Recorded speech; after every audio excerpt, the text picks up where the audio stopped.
ఆత్మహత్యలు ఇది నేను చెప్తున్న మాట కాదు అధ్యక్ష, ఇది కూడా NCRB data, national crime records bureau. పూర్తి స్థాయిలో రైతుల ఆత్మహత్యలు ఇవాళ దాదాపుగా సున్నా అయింది ఎక్కడ అంటే ఇది కూడా అధ్యక్ష, ఇది తెలంగాణ రాష్ట్రం అని చెప్పి స్వయంగా ఎన్సీఆర్బీ చెప్తుంది అధ్యక్ష, నాది కాదు అధ్యక్ష. మీరు అన్ఎంప్లాయ్మెంట్ గురించి బాగా మాట్లాడినారు. అన్ఎంప్లాయ్మెంట్ ద్వారా వచ్చిన సూసైడ్స్లో ఇవాళ లోయెస్ట్ ఎక్కడ ఉంది అంటే అధ్యక్ష 2020 సంవత్సరంలో 23 మంది ఆత్మహత్య చేసుకున్నారు తెలంగాణలో, 23లో 28 మంది, 22లో 28 మంది, అదేవిధంగా ఇంకొకటి చూస్తే 6 మాత్రమే అధ్యక్ష. You said sir I will conclude in 5 minutes sir, please give me 5 minutes. అధ్యక్ష అప్పుల విషయానికి వస్తే అధ్యక్ష ఆర్బీఐ చెప్పిన లెక్కలే ప్రామాణికం.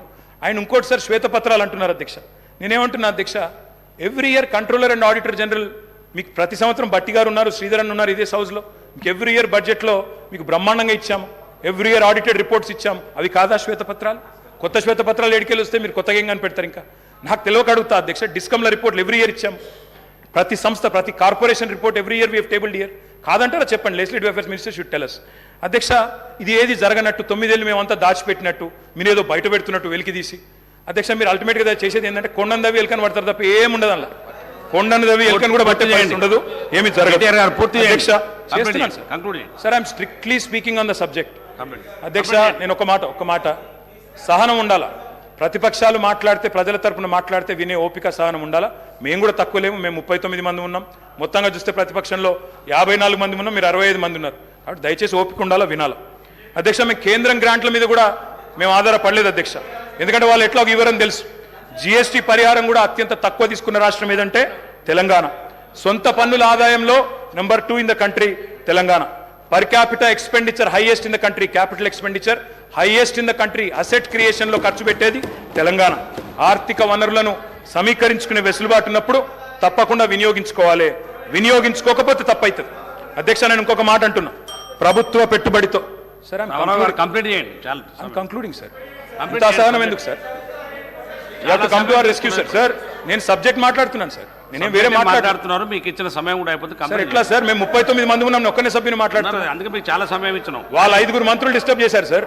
ఏం పద్ధతి సార్? ఆ డిస్టర్బెన్స్ సబ్జెక్ట్ కూడా కానీ కంప్లీట్ చేయండి సార్. మీ ఇష్టం సార్, కూర్చోమంటే కూర్చుంటాను సార్, మానేయమంటే మానేస్తాం, వెళ్ళిపోమంటే వెళ్ళిపోతాం సార్ బయటికి. కంక్లూడ్ చేయండి. ఏం సార్ ఇది? కంప్లీట్ చేయండి sir. Investment into productive sector is not debt sir. అధ్యక్ష ఒక్క మాటలో చెప్పాలంటే ఏం క్రియేట్ చేశారు? అసెట్స్ ఏం క్రియేట్ చేశారు అధ్యక్ష? మీరు కూర్చున్న కొత్త సచివాలయం కట్టిందే కేసీఆర్ గారు, మీరు పేరు మార్చిన ప్రగతి భవన్ కట్టిందే కేసీఆర్ గారు, ప్రతి జిల్లాలో కొత్త జిల్లాలో కొలువు తీరిన కలెక్టరేట్లు కేసీఆర్ గారు కట్టిందే, కమాండ్ కంట్రోల్ సెంటర్లు కట్టింది, కేబుల్ బ్రిడ్జ్లు, కొత్త రోడ్లు, ఫ్లైఓవర్లు, అండర్ పాస్లు హైదరాబాద్లో మీరు తిరుగుతున్నాయి. ఇవన్నీ తరగని ఆస్తులు, మీకోసం రాష్ట్ర ప్రజల కోసం ఇచ్చిన ఆస్తులు. యాదాద్రి ఆలయం నుంచి మొదలు పెడితే అంబేద్కర్ సచివాలయం దాకా మొత్తం కట్టిందే కేసీఆర్ గారి ప్రభుత్వం. అదేవిధంగా అధ్యక్ష 33 జిల్లాలుంటే అధ్యక్ష ఉత్తమని నవ్వుతున్నారు అధ్యక్ష. వారు ఉన్నప్పుడు మంత్రిగా సూర్యాపేటలో మెడికల్ కాలేజ్ లేదు అధ్యక్ష, కానీ సూర్యాపేటలో మెడికల్ కాలేజ్ పెట్టింది ఎవరు అధ్యక్ష? కేసీఆర్ ప్రభుత్వం కాదా? నల్లగొండలో మెడికల్ కాలేజ్ పెట్టింది ఎవరు అధ్యక్ష? కేసీఆర్ ప్రభుత్వం కాదా? వికారాబాద్ జిల్లా చేసింది ఎవరు అధ్యక్ష? కేసీఆర్ ప్రభుత్వం కాదా? అధ్యక్ష ఇవన్నీ వాస్తవాలు, ప్రజలు వింటున్నారు అధ్యక్ష. మేము మిషన్ భగీరథ అనే కార్యక్రమం తీసుకున్నాం, ఇంటింటికి నీళ్ళు ఇచ్చాం, దానికోసం అప్పు చేశాం. అది తప్పంటారా? భవిష్యత్తు మీద పెట్టుబడి అంటారా? కరువును శాశ్వతంగా తరిమికొట్టే కాళేశ్వరం ప్రాజెక్టు కట్టాం, పాలమూరు రంగారెడ్డి ఎత్తిపోతల పథకం కట్టాం, దానికోసం అప్పు చేశాం, రాష్ట్ర ప్రజల కోసం చేసినాం. అది అప్ప పెట్టుబడా? ప్రజలు ఆలోచించాలా. కొత్తగా మెడికల్ కాలేజీలు, కొత్తగా హాస్పిటళ్ళు, అదేవిధంగా జిల్లాలలో హైదరాబాద్లో టిమ్స్, ఇవన్నీ కట్టాం. ఇవి అప్పు చేసి కడితే ప్రజలకు శాశ్వత ఇన్ఫ్రాస్ట్రక్చర్ క్రియేట్ చేస్తే అది తప్ప మంచిదా? ప్రజలు ఆలోచించాలి. 24 గంటల కరెంట్ ఇవ్వడానికి, కరెంటు వెలుగుల కోసం వెలుగు జిలుగులో తెలంగాణ ఉండాలని చెప్పి విద్యుత్ ఉత్పత్తి కేంద్రాలు కట్టాం, దానికి అప్పు చేశాం, క్యాపిటల్ ఎక్స్పెండిచర్ మీద పెట్టాం చెప్ప ఇంకోటి చేయలేదు అధ్యక్ష. ఇంకొక మాట, ఎందుకంటే వారు అక్కడ ఉన్నారు, కేంద్రంలో కూడా వాళ్ళకి పార్లమెంట్ సభ్యులు ఉన్నారు అధ్యక్ష. కేంద్ర ప్రభుత్వం మాత్రం చాలా దుర్మార్గంగా వ్యవహరిస్తుంది. We will also work with you, మేము will come to your rescue, మీతో కలిసి పనిచేస్తాం. కేంద్రంలో ఉండే బీజేపీ ప్రభుత్వం ఈరోజు తన అప్పులు నియంత్రించుకోవడం చేతగాక వారికి అనుకూలంగా మాట్లాడుతున్నా సార్. అదన్నా వినండి సార్, కంక్లూడ్ చేస్తున్నా సార్. వారికి అనుకూలంగానే మాట్లాడుతున్నా. అరే కేంద్రం వాళ్ళ మీద కత్తి కడుతుంది, వాళ్ళకి ఇబ్బంది అవుతుందని చెప్తున్నా సార్. నేనేమంటున్నా sir, we'll come to their rescue sir. But అన్న మీకోసమే చెప్తున్నా, మీకు ఇంకా తెలియదు ఆ విషయం అధ్యక్ష. కొత్తగా వచ్చిన సభ్యులు కొంతమంది తొందరపాటులో ఉన్నారు అధ్యక్ష. ఇంకా చెప్పాలంటే ఇంకా చాలా ఉంది అధ్యక్ష. కానీ నేను 2-3 విషయాలు చెప్పి ముగిస్తాను అధ్యక్ష. అధ్యక్ష, హెల్త్ గురించి మాట్లాడారు. ఎవరి హయాంలో అధ్యక్ష? నేను బోను బిడ్డో సర్కారు దవాఖానకని పాటలు రాసింది మీ హయాంలో కదా. ఇవాళ తెలంగాణ ప్రభుత్వం వచ్చిన తర్వాత ఎక్కడి నుంచి ఎక్కడికి వచ్చినాం అధ్యక్ష? 10 ఏళ్లలో ఏమేం చేసినాం అధ్యక్ష? తలసరి ఆరోగ్య బడ్జెట్ ఆనాడు 925 కోట్లుంటే మేము దాన్ని 3,532 కోట్లు చేసినాం. ఆసుపత్రి పడకలు ఆనాడు 17,000 ఉంటే మా ప్రభుత్వం వచ్చిన తర్వాత 34,000 చేసినాం. ఆక్సిజన్ పడకలు 1,400 ఉంటే మొత్తం 100% బెడ్స్కి 34,000 బెడ్స్కి పూర్తి స్థాయిలో ఆక్సిజన్ అందజేసినాం. మొత్తం ఆనాడు 2014 వరకు మెడికల్ కాలేజీలు ఉన్నాయే 5 అధ్యక్ష, 5 గవర్నమెంట్ సెక్టర్లో.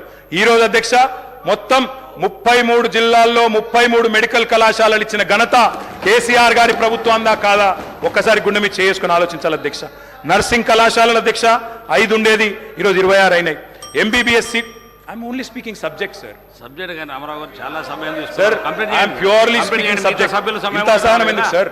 కంప్లీట్ చేయండి sir. I'm concluding sir. MBBS సీట్లు 2,850 ఉండేది. ఇక్కడ సభలో 15-16 మంది డాక్టర్లు ఉన్నారు సార్. అదేవిధంగా 8,515కు తీసుకొని పోయినాం. పోస్ట్ గ్రాడ్యుయేట్ సీట్లు 1,183 ఉండే 2,890 చేర్చినాం. అదేవిధంగా ప్రభుత్వ ఎంబీబీఎస్ సీట్లు 850 ఉంటే 3,690 సీట్లకు చేర్చుకొని పోయినాం. దానివల్ల ఎస్సీల్లో, ఎస్టీల్లో, బీసీల్లో, మైనారిటీలో ఉన్న పిల్లలకి ఇవాళ ప్రభుత్వ మెడికల్ కళాశాలల్లో అడ్మిషన్లు దొరికే పరిస్థితి. అధ్యక్ష, నీతి ఆయోగ్ హెల్త్ ఇండెక్స్లో మీరు మాకు వదిలిపెట్టిపోయినాడు తెలంగాణ ర్యాంకు 11వ స్థానం. మరి ఈరోజు Telangana is rank number 3 in the country after Kerala and Tamil Nadu. ఇది వాస్తవమా కాదా? నీతి ఆయోగ్ రిపోర్ట్ తెప్పించుకొని కంక్లూడింగ్ సార్. అధ్యక్ష, వీళ్ళున్నాడు కంక్లూడ్ చేస్తున్నాను సార్. డయాలసిస్ పేషెంట్లకు ఆనాడు వీళ్ళెన్నడూ పెన్షన్ ఇవ్వలేదు, ఎన్నడూ పట్టించుకోలేదు, ట్రీట్మెంట్ కూడా ఇవ్వలేదు. అధ్యక్ష, ఆనాడు డయాలసిస్ కేంద్రాలు లేవు రాష్ట్రంలో. 3 డయాలసిస్ కేంద్రాలు ఉండే, ఈరోజు 103 చేసినాం. అమ్మ ఒడి వాహనాలు 0, ఈరోజు 300 చేసినాం. బస్తీ దవాఖానాలు 0, 370 పెట్టాం.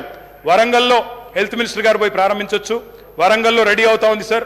24 స్టోరీస్లో 1,100 కోట్ల రూపాయలతో బ్రహ్మాండంగా Telangana's largest hospital is in Warangal.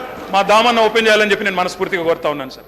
అధ్యక్ష, అదేవిధంగా అధ్యక్ష జిల్లాకు ఒక మెడికల్ కాలేజ్, నిమ్స్ విస్తరణ, టిమ్స్ హాస్పిటల్స్ 370 బస్తీ దవాఖానాలు, మహిళల కోసం ప్రత్యేకంగా ఇవన్నీ ఉన్నాయి సార్. ఇంకా ఇన్స్టిట్యూషనల్ డెలివరీస్ సార్. సార్ మీది దేవరకొండ, మీది తమరిది దేవరకొండ.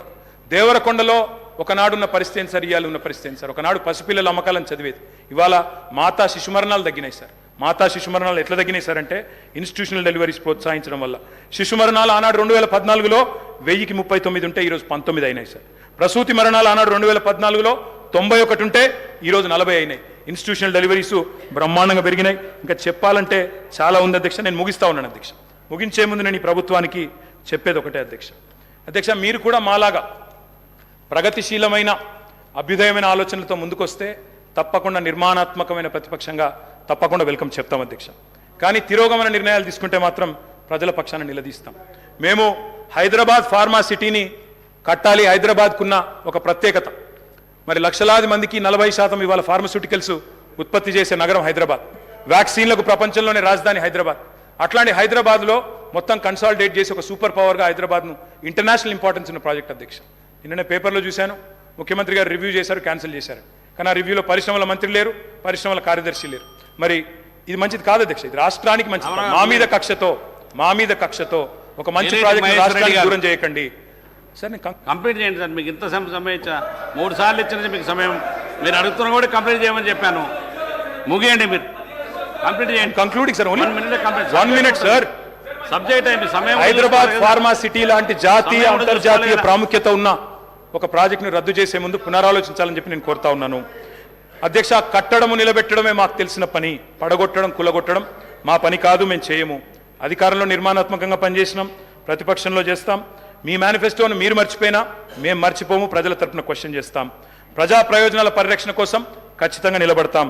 మాది తెలంగాణ కోసమే పుట్టిన పార్టీ, తెలంగాణ కోసమే నిలబడే ఏకైక పార్టీ. అందుకే మేము చెప్తా ఉన్నా అధ్యక్ష, ప్రజాకవి కాళోజీ చెప్పారు. ముగిస్తున్నాను సార్. ముగియండి. ప్రజాకవి కాళోజీ చెప్పారు సార్. ఏలేటి మహేశ్వర రెడ్డి గారు ముగియండి సార్. మరి కంక్లూడ్ చేయండి. మీరు ఎన్నిసార్లు సమయం ఇచ్చినా మీరు చేయకపోతే ముగియండి. ముగియండి, కంప్లీట్ చేయండి. తెలంగాణనే ఆశగా, శ్వాసగా, తెలంగాణ ప్రజల ప్రయోజనాలే పరమావిధిగా ప్రతిక్షణం పరితపించే పార్టీ మాది. పరపీడన వదిలించిన వాళ్ళం, పరాయి పెత్తనాన్ని సహించబోము. ఢిల్లీ నుంచో కర్ణాటక నుంచో రిమోట్లతో కంట్రోల్ చేయాలని చూస్తే ఊరుకోము. ప్రజాకవి కాళోజీ గారు చెప్పిన అయిపోయింది సార్. ఏలేటి మహేశ్వర రెడ్డి గారు, మీరు ఇంత సమయం అయితే మీరు రాజకీయ ప్రసంగం చేస్తున్నారు, కంప్లీట్ చేయండి. 1 మినిట్, 1 మినిట్ కంప్లీట్ చేయండి. అధ్యక్ష, వారు ఉటంకించారు దాశరథి గారిని. నేను ప్రజాకవి కాళోజీ గారికి చెప్పిన మాట చెప్తా ఉన్నాను సార్. ఇది లాస్ట్ పారాగ్రాఫ్ సార్, వదిలేస్తాను సార్. తర్వాత మీరు వారికి అవకాశం ఇవ్వండి, నో ప్రాబ్లం. ప్రజాకవి కాళోజీ గారు చెప్పినారు సార్, ప్రాంతేతరుడు ద్రోహం చేస్తే, మోసం చేస్తే ప్రాంతం పొలిమేరల వరకు తరిమి కొడతాం. ప్రాంతం వాడు మోసం చేస్తే ప్రాంతం లోపలే పాత పెడతాం. ఇదే కమిట్మెంట్తో పనిచేస్తాం. జై తెలంగాణ, జై కేసీఆర్.